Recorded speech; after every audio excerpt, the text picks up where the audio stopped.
This is the Christian Life Coach Collective, and I'm your host, Laura Malone.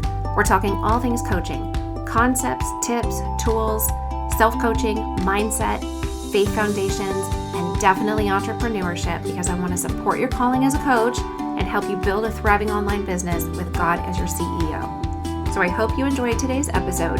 Here we go. Happy back to school. I know some of you are in the throes of it. Some of you started last week, some of you started next week, but today is the day for some of you. And I bless you. If you're a mama who needed summer to be over, God bless you. I hope you take a nap today. I dropped mine off for the first day of lacrosse practice, and I don't even know what's happening right there. That I have no idea. No one in our family has ever played lacrosse.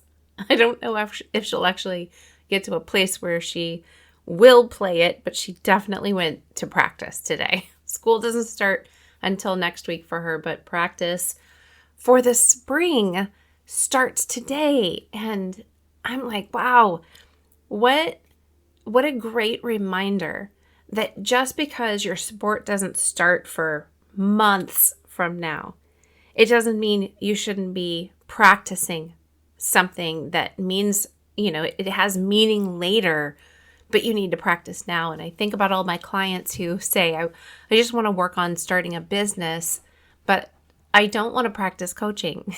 And you know what? None of them actually say that to me out loud. But it's what's going on inside. And I've been there. I totally get it. I would rather do all of the passive action things. I'd rather build a website. I'd rather go buy some bills, create some business cards. I'd rather spend all my time on social media talking about coaching, but I don't really want to do it yet because I am so unsure. Well, I'm going to tell you what, this girl, she is unsure. She is jumping in both feet, but she is going to go to practice and be faithful every day of the week to practice and build up all of the systems of her body, her cardio, her, you know what I mean? Like, she's building up her muscles. She's got to do all of the things so that when it comes time to be on the field, she's ready. Even if we don't know how to play the game yet, we're working on that too. But listen, if you want to be a coach and you don't know exactly what to do to be a coach, it is action that brings you the clarity, right? She's going to have to get out there on the field and actually practice playing a game she's never even seen played before. She's going to have to go do her research. She's going to have to talk to people about it. And she's going to have to ask questions. And that's what you need to do. You just need to start practicing. You've got to talk to people about it. You got to go out and get on the field. So this gardening series that we're in the middle of right now, part of my hope and my purpose in it is to help you not waste time doing things right now that aren't going to benefit you anytime soon. That's that passive action stuff. And I know you don't, you feel nervous about doing the big thing. So you go do these other things, right? Because you feel like coaching is this big thing inside of your mind.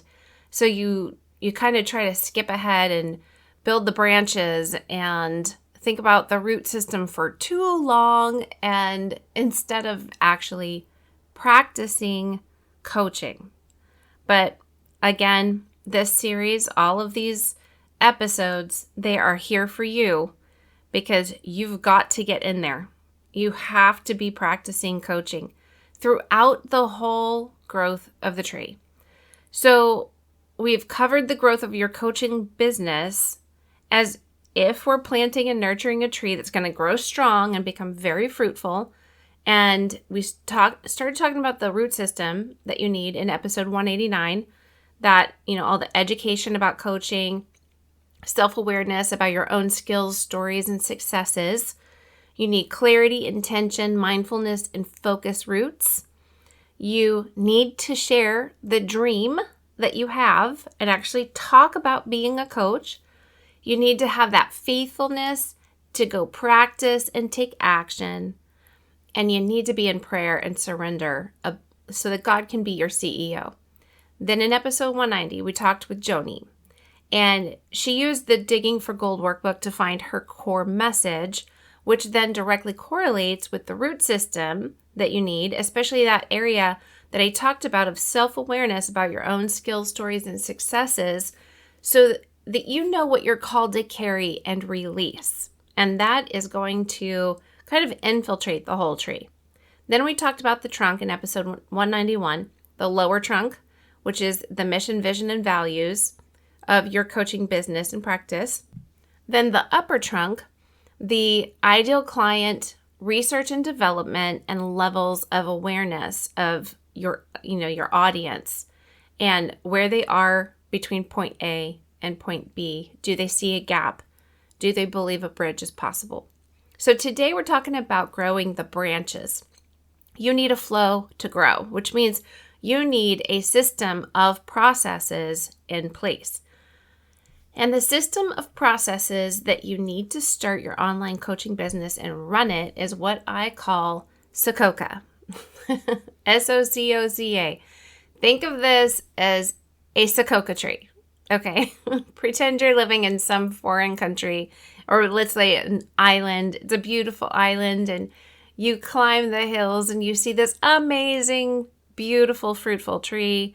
It's right next to this, maybe a stream that comes off a waterfall, and you look at it and there's a little plaque, but placard next to it on the bottom, and it says SOCOCA tree.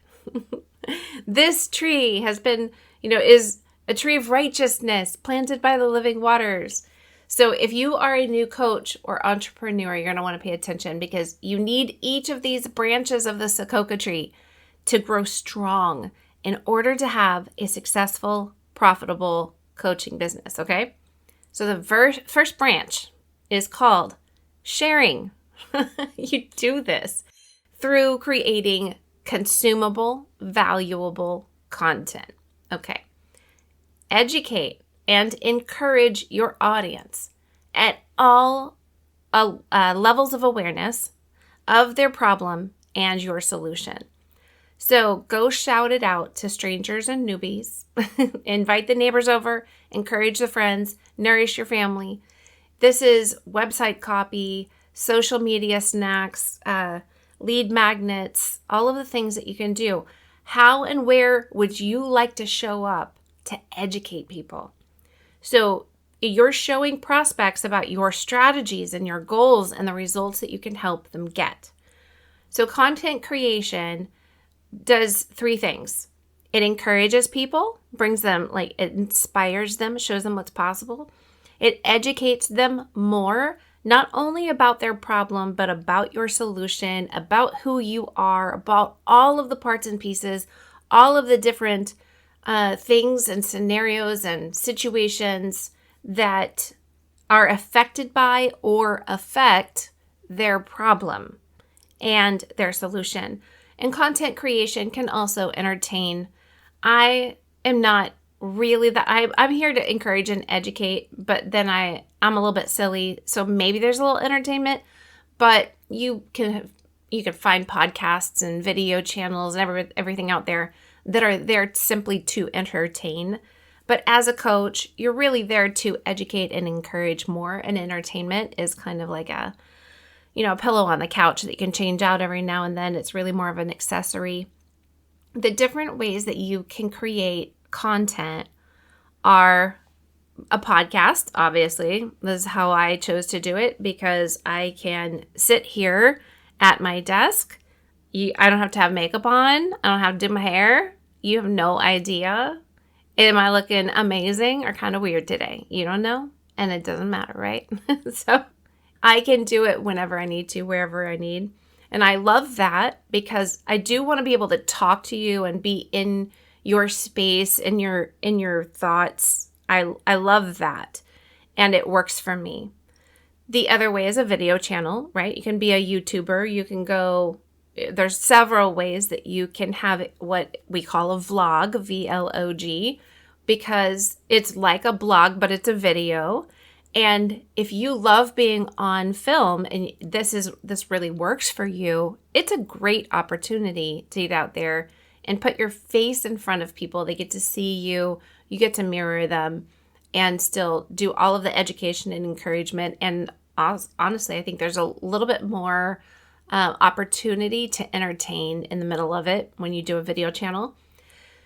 And then another way is the blog. So written blogs, people still read them. They are still fruitful. And one of the reasons they are is because of what's called SEO.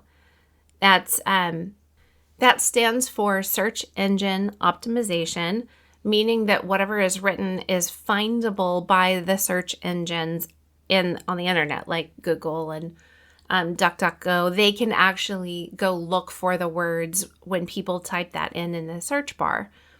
So understanding SEO is really, really necessary. We'll get into that later, but it is part of blogging especially, but it's also part of podcast and video channels.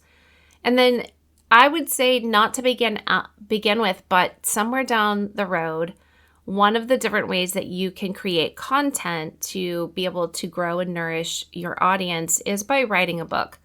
You can write an ebook and have it as a download or self-publish it on Amazon.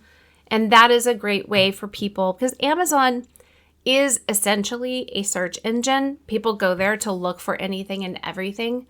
So having a book that's for sale there, if you were to go search for the problem that you have, then you're going to find books. You're also going to find podcasts there.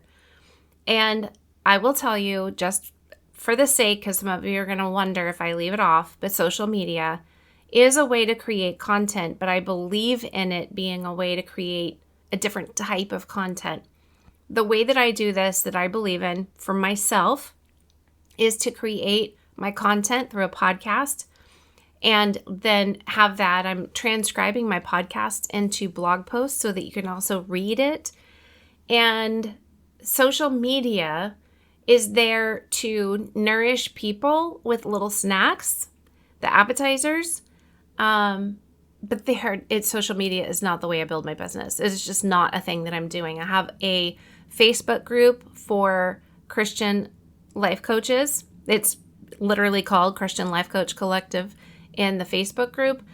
And I have an Instagram and a LinkedIn account. But I am not racing to win over the algorithm. I'm just not. I am a living organism, and I just refuse to be controlled by the non-living algorithm that wants to control how I spend my time and my money. I just can't do it. I've got other things to do. I have a business to build. And Facebook and Instagram and TikTok, they are not required to build a business. I've done it. So I'm going to encourage you that social media, which none of it is something you own anymore, and you can be banned, you can be censored, it can fail for a day or more. There are so many things. You can lose it. You need to build your email list. Okay? That is part of what you need to be doing. And we're going to get into that in a second. But the social media, let it be snacks that you serve to people who already know you. I just highly recommend don't get into it in the beginning of starting your business and trying to become a coach. It's a whole different area of business. It is not the place that you build it. It is the place where you can have an account that you can talk to people who already know you because that's where they're at. But find the one platform where they are and be there. Whatever feels right to you, where you like to show up. Be consistent because that's the key, but don't put all of your eggs in that basket. The second branch on the Sokoka tree is called offering. So you have to let people know what they can know, have, be, and do by working with you and how to make it happen. You have to make offers. You have to have something to offer. And then you have to communicate to people how you can help them. And you have to market so that people know about your solution to their problem. You become credible. You show confidence, social proof, testimonials, and you craft copy for your website down the road the website you build down the road, not in the beginning, that helps to find your ideal client, use the SEO, and make invitations. You do this through content that you create. You can do it on social media. You can do it through your emails. And offering must be done. Otherwise, literally nobody knows that it's possible. They don't know what you have to offer. They don't know that there's a bridge they can build. They don't know that they can walk across it. They don't know that you could help them get to point B. And I know so many of you are offering averse. You're adverse to actually speaking up and saying, and I'm going to help you do that inside the business course. I'm actually going to help you craft your offering, but also know how to say it. You don't sell life coaching, okay? Now, the third branch is conversion. This means you actually help a potential client convert into a paying client. You do that through your discovery calls, through helping to overcome their objections, in your content, on your website, in your sales page, in all of your copy, and in the discovery call. You share about your strategy, your methods. You help them have clarity about the results they're going to get, the transformation they're going to see. You create excitement and cultivate that know, like, trust, and choose relationship. Then the fourth branch is onboarding. Your potential clients who convert in their mind to paying clients and say, I'm going to choose you.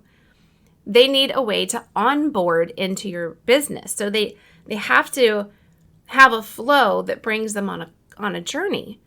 That's your emails, your bonuses, the homework, the client care, the contracts, all of these things that put them into your coaching system. You can set up automations in these processes with the different platforms that you use and the services that you get so that you're not doing the grunt work every day, all day. You actually can coach and build your business, but you're going to have to actually have platforms set up to run the systems that you have in place for the onboarding. So like your scheduler, for instance, I have Acuity. There's Calendly. There's several options out there, but I use Acuity personally, and it's a great platform. It's simple. It's straightforward.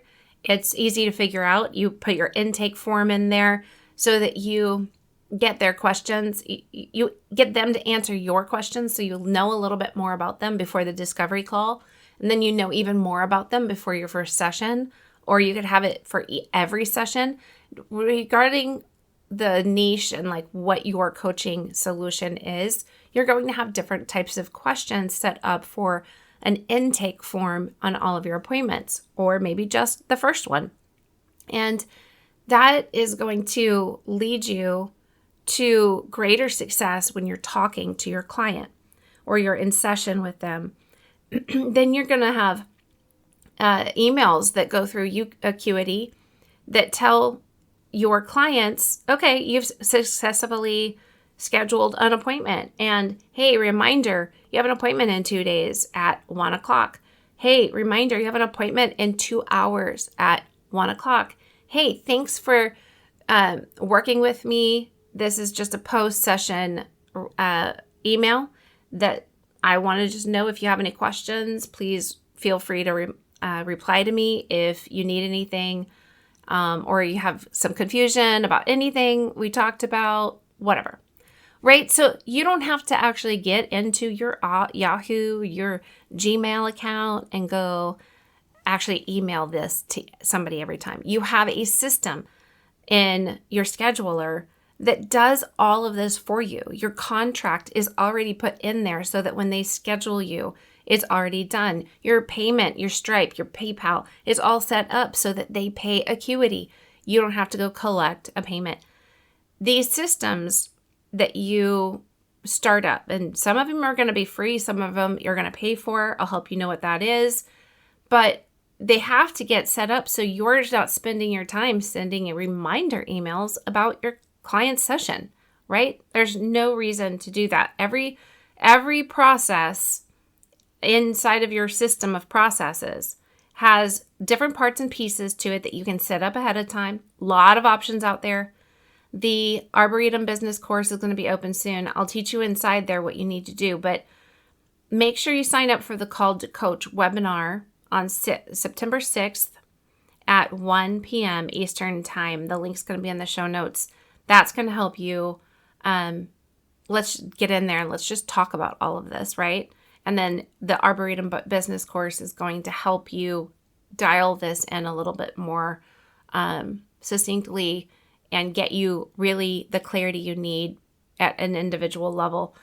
Then the fifth branch is coaching. Yay, coaching fruit. Coaching fruit is coming. You actually get to go do the work you love doing. But you had to start out with some content that you created so that you could find clients, right? And then you had to let them know you could offer something to them to help them get from point A to point B. And then you had to help them go from a potential client to somebody who's decided to actually work with you and pay for it in an investment. And then you had to onboard them and get them into your coaching system. But now you get to actually coach them.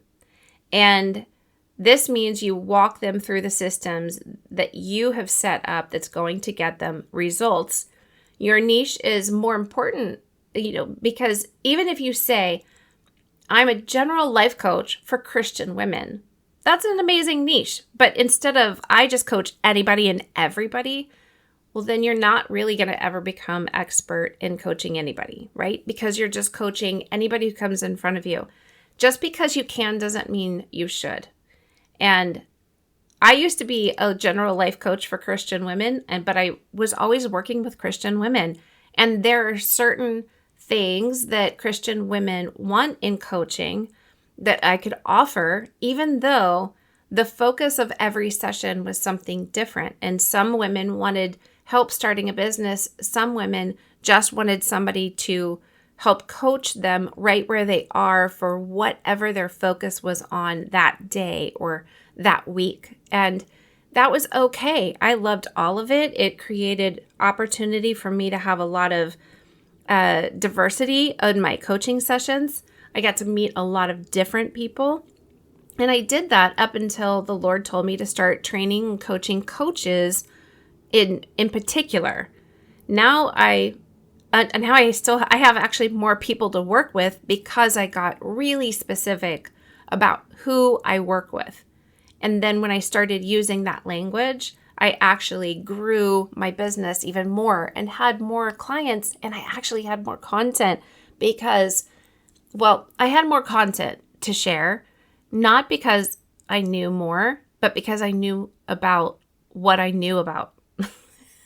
I actually knew what I knew because I knew I had clarity about who I was talking to now, instead of just Christian women who might want, a guide, who they all wanted different things. Now I know that there are Christians out there who want to become coaches and they don't know where to start as coaches, as entrepreneurs. And now that I know what it is I know I can help somebody with on a very niche level, but not so micro niche. It's not like I only work with a certain group of Christians who are in a certain, age bracket that all have, brown hair. Like, I don't have to do that. I can just say I work with Christians who want to become coaches and start businesses. Like, that's it. And I have more people in my business. I have more clients. I have more people gleaning from what I share than I ever did before, when I didn't know really who I was talking to and what their problem was, what their point A was, and where the point B was that I could help them get to. I was not clear about the very particular bridge I could help somebody build and walk across. So you have to be practicing. Part of this coaching bridge is you need to be practicing making offers, practice the discovery calls, practice the coaching, practice researching your ideal client and an audience. You have to be practicing.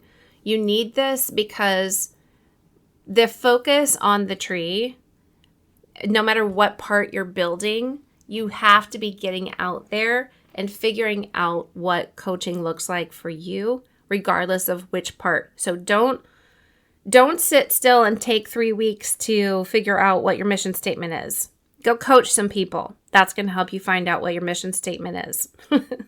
You're going to find out after you coach people what your value systems are, because you're going to know things after you do something more than you're going to know just from thinking about it and not having people in front of you. Now, the final branch of your Sokoka tree is assessing. You must look at what's happened and evaluate it. This is where you look at the tree like you're the gardener and you ask yourself if it's getting everything that it needs to grow strong and beautiful. So is it planted by streams of living water? Are you praying over it? Are you declaring its fruitfulness? Job 22:28 says that if you decree a thing, it will be established for you. So light will shine upon your ways. Like, come on, go decree what you want to be established in your coaching business. Now, also, is what you're sharing what your audience wants and needs? Are you being consistent with it? Are you getting feedback? And is the way you're sharing sustainable for you? If you are pushing through, I can do this video channel thing, but you hate it, what are you doing? This is not sustainable, doing things that you hate. Start somewhere else. Maybe you can grow into video later. But don't do something that you hate now, because you're not going to show up for it and you won't be consistent, and everybody will feel that you don't enjoy being where you're at because the content you create is going to come across as less than, because you're not enjoying yourself. If your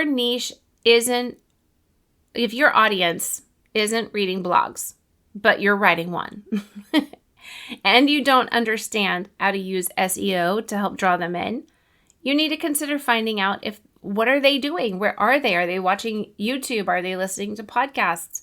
You've got to figure out where you need to be that works for you, but you also have to find out where your audience is and find that sweet spot. Now, is your offer working for you? Assess this. Are you trying to sell life coaching? Nobody buys life coaching. Or are you clearly stating that you sell results, and not just any results, but the exact results your audience cares about? Is it priced right for them? Is it showing up at the right time for them where they're at in their process? Your content that you share needs to help them grow from what they thought and believed about their problem or point A to look at the gap and find point B way over there and believe that coaching can help them build a bridge and walk across it. So people buy and pay for and invest in results and transformation, not coaching. You have to adjust all of your language for that. Again, something I'm going to teach you in the business course. So your system overall, assess, is it working? This system of processes, namely all of these branches, is it working? Are you getting clients and keeping them? Are people converting after your discovery calls? All of your processes, your conversion processes, onboarding processes, are they healthy and doable and sustainable and enjoyable and fruitful in the long run? And then your coaching sessions. Are your clients getting results? Are they wanting more? Do you see transformation? What do you need to tweak or even just change about your method, your approach, the style, the tools you're using, the offer you're making? And your coaching clients, assess if they are the right people for you to continue with. Do you actually like working with these people? That's going to be a big chunk of how you show up. If you don't like the audience that you've cultivated, I'm going to tell you, change right now, because you need something that you enjoy that's sustainable in order for it to grow long-term, bear good fruit down the road, and ultimately pay your bills. Let's not forget that, right? So in the next episode, we're talking about mature fruit, what it'll look like for you after you've got your business set up and you're seeing fruit on this tree with client results and transformation. And even if you're not there yet, this episode will be good for you because it's going to help you know what you don't have to do, what you can hold off on, because it's part of these. They're going to be things that are part of the mature fruit stage, not earlier when you're still just developing branches and looking for the first fruit to start, the fruit of all of your processes, the fruit of all your labors, the results in the transformation. When you have mature fruit, like the tree is able to hold and withstand strong, bigger fruit, more fruit, then there are certain things that happen in that stage, not earlier. So just a little overview. The Sococa tree, right? We start out with a branch called sharing, and then we also need to be making offers and offering, then conversion, onboarding, coaching, and assessing. You need all these branches.